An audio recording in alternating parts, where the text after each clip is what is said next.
ಹೊಸೂರು ರಸ್ತೆಯವರು ಕೂಡ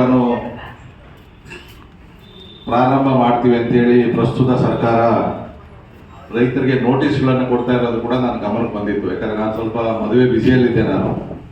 ನಮ್ಮ ಮುಖಂಡರು ಕೂಡ ನನ್ನ ಗಮನಕ್ಕೆ ತಂದಾಗ ನಾನು ಫೋನ್ ಮುಖಾಂತರ PD ಅಧಿಕಾರಿಗಳು ಕೇಳಿದೆ, ಇದೇನು ಇದಕ್ಕಿದ್ದಂಗೆ ಪ್ರಾರಂಭ ಮಾಡಿದ್ದೀರಿ ಅಂತೇಳಿ. ಯಾಕಂದರೆ ನಾನು PDA ಚೇರ್ಮನ್ ಆಗಿದ್ದಾಗ PRR 1 ಬಗ್ಗೆ ನಾವು ಗಮನ ಹರಿಸಿದ್ವಿ. ಅಂದರೆ ಮಾದನಾಯಕನಹಳ್ಳಿಯಿಂದ ಹೊಸೂರು ರೋಡ್ಗಳು ಕೂಡ ಮಾಡಬೇಕು ಅಂತೇಳಿ. ಅದು ಈಗಲೂ ಮಾಡ್ತೀವಿ, ಅದಕ್ಕೆ ನಾನು ಬದ್ಧವಾಗಿದ್ದೀನಿ. ಯಾಕಂದರೆ ರಸ್ತೆ ಆಗಬೇಕದು. ಆದರೆ PRR 2 ಪರ್ಯಾಯವಾಗಿ ನೈಸ್ ರೋಡ್ ಈಗಾಗಲೇ ಆಗಿರೋದ್ರಿಂದ ಆ ರಸ್ತೆ ಅವಶ್ಯಕತೆ ಇಲ್ಲ ಅಂತೇಳಿ ನಾನು PDA ಚೇರ್ಮನ್ ಆಗಿದ್ದಾಗನೇ ಅದನ್ನು ನಾವು ಮಾಡಬಾರ್ದು ಅಂತೇಳಿ ತೀರ್ಮಾನ ಮಾಡಿದ್ವಿ. ಬಟ್ ಏನು ಅಂದರೆ ಅದು ಲ್ಯಾಂಡ್ ಅಕ್ವಿಜೇಷನ್ ಆಗಿರೋದ್ರಿಂದ ಅದನ್ನು ಸುಪ್ರೀಂ ಕೋರ್ಟಲ್ಲೇ ಹಾಕಿ ಅದು ನಮ್ಗೆ ಬೇಕಾಗಿಲ್ಲ ಅಂಥೇಳಿ ಸರ್ಕಾರ ಅದನ್ನು ವಿತ್ಡ್ರಾ ಮಾಡಬೇಕು. ಸರ್ಕಾರನೇ ಡಿನೋಟಿಫಿಕೇಶನ್ ಮಾಡೋಕ್ಕಾಗಲ್ಲ. ಈಗಿನ ಸರ್ಕಾರನೂ ಆಗಲ್ಲ, ಹಿಂದಿನ ಸರ್ಕಾರನೂ ಮಾಡೋಕ್ಕಾಗಲ್ಲ. ಮತ್ತು ಯಾರ್ದು ಅದು ತಲೆಯಲ್ಲೂ ಇರಲಿಲ್ಲ ಅದು ಇದೆ ಅಂತೇಳಿ.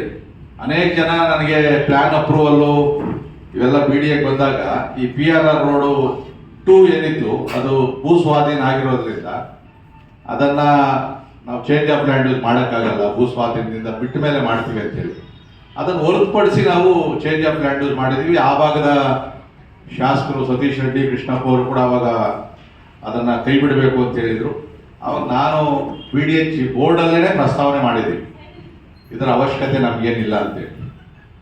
ಆದರೆ ಈಗ ಪ್ರಸ್ತುತ ಸರ್ಕಾರ PRR 2 ಬೇಕು ಅಂತೇಳಿ ಶುರು ಮಾಡಿದ್ರೆ ನಾನು ಕೇಳಿದೆ, ಏನು ಅವಶ್ಯಕತೆ ಏನೈತೆ? ಈಗ ಅದಕ್ಕೆ 1 ಕಿಲೋಮೀಟರ್ ಪಕ್ಕದಲ್ಲೇ ನೈಸ್ ರೋಡ್ ಹೋಗೋದ್ರಿಂದ ಅದರ ಅವಶ್ಯಕತೆ ಏನಿಲ್ಲ. ಮತ್ತು ಆಗಲೇ ಸಾಕಷ್ಟು ಮನೆಗಳು ಎಲ್ಲ ಕಟ್ಕೊಂಡಿರೋದ್ರಿಂದ ಅದು ಸಮಸ್ಯೆ ಆಗ್ತದೆ ಅಂತ ಹೇಳಿದಾಗ, ಇಲ್ಲ ಈಗಿನ ಸಚಿವರು ಹೇಳೋರೆ ಅದಾಗಲೇಬೇಕು ಅಂತೇಳಿ. ಉದ್ದೇಶ ಏನು ಅಂತ ನನಗೂ ಗೊತ್ತಿಲ್ಲ. ಸೊ ಅದರಲ್ಲಿ ಏನಾಗಿದೆ ಅಂದರೆ 2 ರಸ್ತೆ ತೋರಿಸವ್ರೆ. ನಾನು ನಿನ್ನೆ DC ಮಾತಾಡಿ ಪ್ಲ್ಯಾನ್ ಎಲ್ಲ ತರಿಸ್ಕೊಂಡೆ ನಾನು. ಒಂದು ರಸ್ತೆ ಮಾದನಾಯಕನಹಳ್ಳಿಯಿಂದ ಸಿದ್ನೋಸಳ್ಳಿ ಹಿಂಗೊಂದು ರೋಡ್ ಹೋಗ್ತದೆ. ಇನ್ನೊಂದು ಮಾದಾವರದ ಕಡೆಯಿಂದ ಒಂದು ರಸ್ತೆ, 2 ರಸ್ತೆ ಐತೆ. ನಾನು ಹೇಳಿದೆ 2 ರಸ್ತೆ ಏನು ತೋರಿಸ್ತಾ ಇದ್ದೀನಿ ಇದನ್ನು ಅಂತೇಳಿ. ಕೊನೆಗೆ ಕಮಿಷನರು ಮತ್ತು DC ಇಬ್ಬರಿಗೂ ನಾನು ಮಾತಾಡಿದೆ. ರಾಮಮೂರ್ತಿಗೆ ಹೇಳಿದೆ, ಕೆಲವು ಪ್ರಮುಖರನ್ನು ಕರ್ಕೊಂಡ್ರಿ ನಾನು PDA ಹತ್ರ ನಾನೇ ಬರ್ತೀನಿ ಕಮಿಷನರ್ ಜೊತೆ. ಯಾಕಂದ್ರೆ ಇಷ್ಟು ಜನ ಎಲ್ಲ ಕುತ್ಕೊಂಡಲ್ಲಿ ಅಲೋನು ಮಾಡಲ್ಲ, ಅವ್ರು ಮಾತಾಡೋದು ಇಲ್ಲ. ಯಾಕಂದರೆ PDA ಚೇರ್ಮನ್ ಬೇರೆ ಅವರೇ, ಸರ್ಕಾರ ಬೇರೆ ಐತೆ. ಆದರೂ ಅಧಿಕಾರಿಗಳ ಜೊತೆ ನಾನು ಮಾತಾಡಿದಾಗ ಆಯಿತು ಸರ್ ಅಂತ ಹೇಳೋರು. ಇದಾದ್ಮೇಲೆ ಕೂಡ ನಾವು ಒಂದ್ಸರಿ PDAಗೆ ಹೋಗ್ಬೇಕಾಗ್ತದೆ. ನಾವೆಲ್ಲ ಕೂಡ ಜನ ಆತಂಕಕ್ಕೊಳಗಾಗವ್ರೆ. ಮನೆಗಳು ಕಟ್ಟವ್ರೆ, 100,000 ಮನೆಗಳನ್ನು ಕೂಡ ಕಟ್ಟವ್ರೆ ಸಾಲ ಸೋಲ ಮಾಡಿ. ಮಾರ್ದವರು ಕೂಡ ಇಲ್ಲಿ ರೋಡ್ ಐತೆ ಅಂತ ಹೇಳಿ ಗೊತ್ತಿದ್ರು ಕೂಡ ತಗೊಂಡವ್ರಿಗೆ ಗೊತ್ತಿಲ್ಲ ರೋಡ್ ಐತೆ ಅಂತೇಳಿ. ಟ್ರಾನ್ಸಾಕ್ಷನ್ ನಡೆದೋಗೈತೆ ಅದರಲ್ಲಿ.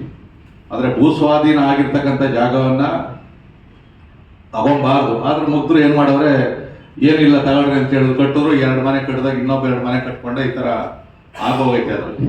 ಸೊ ಅದರಲ್ಲಿ ಲೂಪ್ ಏನಿತ್ತು ಮಾಧವರದಿಂದ, ಆ ಲೂಪ್ ರೋಡು ಮಾಡಲ್ಲ. ಮಾಚೋಹಳ್ಳಿವರೆಗೂ ಎಲ್ಲಿ ಮಾಧವರದಿಂದ ಶುರುವಾಗಿ ಏನೊಂದು ರೋಡ್ ಐತೆ ಮ್ಯಾಪೆಲ್ಲ ತರಿಸಿದ್ದೀನಿ ನಾನು, ಯಾವ್ದು ಮಾಡಲ್ಲ ಅಂತೇಳಿ. ಅದು ನಿಮ್ಗೆ ಆಮೇಲೆ ಯಾರು ಮುಖಂಡರಿದ್ರೆ ತೋರಿಸ್ತೀನಿ ನಾನು. ಎಲ್ಲರಿಗೂ ಇಲ್ಲಿ ತೋರಿಸು, ನಿಮ್ಗೆ ಏನು ಗೊತ್ತಾಗಲ್ಲ. ಅಲ್ಲಿ ಮಾಡಿ ಕೊಡಿ, ನನ್ನ ಗೆಜೆಟ್ ಕೊಡಿ. ಇದು 2005ರಲ್ಲಿ ಒಂದು ಗೆಜೆಟ್ ಮಾಡವ್ರೆ, 2006ರಲ್ಲಿ ಒಂದು ಗೆಜೆಟ್ ಮಾಡವ್ರೆ. 2 ರೋಡ್ ನೋಟಿಫಿಕೇಶನ್ ಮಾಡವ್ರೆ. ಅದರಲ್ಲಿ ದಾಸಪುರ ಹೋಬಳಿಯಲ್ಲಿ ಬೈಲ್ಕೊನೆನಹಳ್ಳಿ, ದೊಂಬ್ರಹಳ್ಳಿ, ಗಂಗೋನಹಳ್ಳಿ, KG ಲಕ್ಕೇನಹಳ್ಳಿ, ಲಕ್ಷ್ಮೀಪುರ, ಮಾಧವರ ಈ ಯಾವುದೋ ಸರ್ವೆ ನಂಬರ್ ರೋಡ್ ಮಾಡಲ್ಲ. ಈ ಯಾವುದೋ ಸರ್ವೆ ನಂಬರ್ ಮಾಡಲ್ಲ. ಮಾಚೋಹಳ್ಳಿಯಲ್ಲಿ 50% ರೋಡ್ ತಗೊಂತಾರೆ, ಮಾಚೋಹಳ್ಳಿ ಮಾತ್ರ. ಈಗ ನಾನು ಏನು ಊರು ಹೇಳಿದೆ, ಯಾಕಂದ್ರೆ ಅಧಿಕಾರಿ ಕೊಟ್ಟಿರುವಂಥದ್ದು ಇದು. ಸೊ ಈಗ ಇನ್ನೊಂದ್ಸರಿ ಹೇಳ್ತೀನಿ, ಬೈಲ್ಕೊನೆನಹಳ್ಳಿ, ದೊಂಬ್ರಹಳ್ಳಿ, ಗಂಗೋನಹಳ್ಳಿ, KG ಲಕ್ಕೇನಹಳ್ಳಿ, ಲಕ್ಷ್ಮೀಪುರ, ಮಾಧವರ ಇದರಲ್ಲಿ ಯಾವುದೇ ರಸ್ತೆ ಈ ಸರ್ವೆ ನಂಬರಲ್ಲಿ ಏನು ರೂಪಲ್ಲಿ ತೋರಿಸಿದ್ದಾರೆ, ನಿಮ್ಮ ನೋಟಿಫಿಕೇಶನ್ಗೆ ಕೆಲವು ನೋಟಿಸ್ ಕೊಟ್ಟವ್ರೆ, ಆ ರಸ್ತೆಯನ್ನು ಮಾಡೋದಿಲ್ಲ, ಅದನ್ನು ನಿಲ್ಲಿಸ್ತಾರೆ. ಅದನ್ನು ನಿಮಗೆ ಅಧಿಕೃತವಾಗಿ ಒಂದ್ಸರಿ PDA ಜೊತೆಲಿ ಕಮಿಷನರ್ ಜೊತೆಲಿ ಮಾತಾಡಿ ನಿಮ್ಗೆ ಅಲ್ಲೊಂದು ರೈಟಿಂಗಲ್ಲಿ ಬೇಕು ಅಂತ ಕೇಳಿದ್ದೀನಿ ನಾನು. ಯಾಕಂದರೆ ಬಾಯಲ್ಲಿ ಹೇಳೋದು ಬೇರೆ, ಅದನ್ನು ಅಧಿಕೃತವಾಗಿ PDA ಅಧ್ಯಕ್ಷರು ಮತ್ತು ಬೋರ್ಡಲ್ಲಿ ತೀರ್ಮಾನ ಮಾಡಿ ನಾನು ಕೊಡಬೇಕು ಅಂತೇಳಿ ಯಾಕೆಂದರೆ ಏನೇ ರಸ್ತೆ ಆದರೂ ಕೂಡ ನಾನು ಇಲ್ಲಿನ MLA, ನನ್ನ ಕ್ಷೇತ್ರದಲ್ಲಾಗಿರೋದು ನನಗೆ ಸುಳ್ಳು ಹೇಳೋಕ್ಕಾಗಲ್ಲ. ಅವರು ಸುಳ್ಳು ಹೇಳಿದ್ರೆ ನಾನೇ ಬಂದು ಅಡ್ಡ ನಿಂತ್ಕೊಂಡಿರ್ತೀನಿ. ಆ ದೃಷ್ಟಿಯಿಂದ ಇದನ್ನ ಅವರು ಏನು ಹೇಳೋರೆ ನೆನ್ನೆ ನಾನು ತರಿಸಿರ್ತಕ್ಕಂಥದ್ದನ್ನ ಅದನ್ನು ನಾನು ಹೇಳಿದ್ದೀನಿ. ಅಧಿಕೃತವಾಗಿ ಈಗ ಒಂದ್ಸರಿ ನಾನು ಫೋನಲ್ಲೂ ಮಾತಾಡಿ ಸ್ಪೀಕರ್ ಫೋನ್ ಆನ್ ಮಾಡಿ ಮೈಕ್ಗೂ ಇಡ್ತೀನಿ, ಅವ್ರಿಗೆ ಹೇಳ್ತೀನಿ ಸ್ಪೀಕರ್ ಫೋನಲ್ಲಿ ಮಾತಾಡ್ತಾ ಇದ್ದೀನಿ, ಜನ ಬಂದವ್ರೆ ನೀವು ಹೇಳಿ ಅಂತಕ್ಕಂಥ ಮಾತನ್ನು ಹೇಳ್ತೀನಿ. ಅದು ಅಧಿಕೃತವಾಗಿ ಒಂದ್ಸರಿ BDN ಅಲ್ಲಿ ಅದನ್ನು ಮಾಡೋಣ. ಮಾಚೋಳಿಯಲ್ಲಿ 50-50 ಮಾಡ್ತಾರೆ. ಸೊ ಇನ್ನು ಉಳಿಕೆಯದು ಏನು ಇನ್ನೊಂದು ರೋಡ್ ಐತೆ,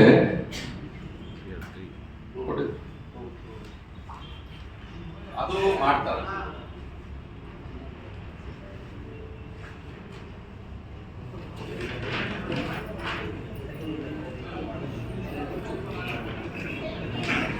ಈ ರೋಡ್ ಏನೈತೆ ಇದು ಮಾಡೋದಿಲ್ಲ. ಈ ರೋಡ್ ಇದನ್ನೇ ಈಗ ಡ್ರಾಪ್ ಮಾಡುವಂಥದ್ದು. ಇದನ್ನ ಅಂದ್ರೆ ಇಲ್ಲಿ ಮಾಧವರ ಜಂಕ್ಷನ್ ಇಂದ ಹೇಗೆ ಶುರುವಾಗಿತ್ತು, ಈ ಮಾಧವರ ಈ ನೈಟ್ ಜಂಕ್ಷನ್ ಇಂದ ಈ ರೋಡ್ ಏನಿತ್ತಲ್ಲ ಇದು ಮಾಡೋದಿಲ್ಲ. ಈಗ ಮಾಚೋಳಿಯಲ್ಲಿ ಮಾತ್ರ 50% ಈ ರೋಡ್ ಏನಿದೆಯಲ್ಲ ಇದು ಮಾಧವರದಿಂದ ಶುರುವಾಗುವಂಥದ್ದು, ಇದು ಮಾತಾಯಿನಹಳ್ಳಿಯಿಂದ ಶುರುವಾಗುವಂಥದ್ದು ಅರ್ಕಾವತಿ ಬ್ರಿಡ್ಜ್ ಹತ್ರ. ಅಂದ್ರೆ ಹಳೆ ರೋಡ್ PR 1 ಏನೈತೆ ಅದು ಅಲ್ಲಿ ಅರ್ಕಾವತಿ ಬ್ರಿಡ್ಜ್ ಹತ್ರನೇ ಹೋಗ್ತದೆ. ಅದು ಹನುಮಂತ ಸಾಗರ ಹೋಗಿ ಲೂಪ್ ಹೋಗ್ತದೆ. ಈ ಹೊಸದಾಗಿ ಏನು ನೈಸ್ ರೋಡ್ ಇಂದನೂ ಲಿಂಕ್ ಮಾಡ್ತಾವ್ರೆ. ಅಂದ್ರೆ ಈ ಕಡೆಗೆ 1ಗೆ ಹೇಳ್ತಾ ಇರ್ತಕ್ಕಂಥದ್ದು. ಆ ರಸ್ತೆ ಸರ್ಕಾರ ಮಾಡಬೇಕು ಅಂತೇಳಿ ತೀರ್ಮಾನ ಮಾಡ್ಕೊಂಡು ಅವ್ರಿಗೆಲ್ಲ ನೋಟಿಸ್ ಕೊಡ್ತಾವ್ರೆ. ಅಲ್ಲೂ ಕೂಡ ಬಹಳ ವಿರೋಧ ಐತೆ. ಯಾಕಂದ್ರೆ ನೀವು ಬೆಂಗಳೂರು ಸೌತ್ ಮತ್ತು ಬೊಮ್ಮನಹಳ್ಳಿ ಅಲ್ಲಿ ಇಬ್ಬರು MLAಗಳಲ್ಲಿ ಸಾವಿರಾರು ಮನೆ ಕಟ್ಬಿಟ್ಟವ್ರೆ. ಸಾವಿರಾರು ಮನೆ ಕೊಟ್ಟವ್ರೆ. ಪ್ರತಿರೋಧ ಅಂತೂ ಭಾಳ ಐತಿ. ಕೆಲವು ನಾವು ಕೋರ್ಟ್ಗೆ ಅಪ್ರೋಚ್ ಮಾಡಬೇಕು. ಇನ್ನೇನು ಸರ್ಕಾರ ವಿರುದ್ಧ ಏನೇ ನಾವು ಮೆರವಣಿಗೆ ಮಾಡ್ತೀವಿ, ಪಂಜಿನ ಮೆರವಣಿಗೆ ಮಾಡ್ತೀವಿ, ಸುಮ್ಮನೆ ತೋರಿಕೆಗೋಸ್ಕರ ಮಾಡಬೇಕೆ ಹೊರತು ಪ್ರತಿಭಟನೆಗೋಸ್ಕರ ಸಂದರ್ಭ ಬಂದಾಗ ಈಗ ಅಸೆಂಬ್ಲಿನ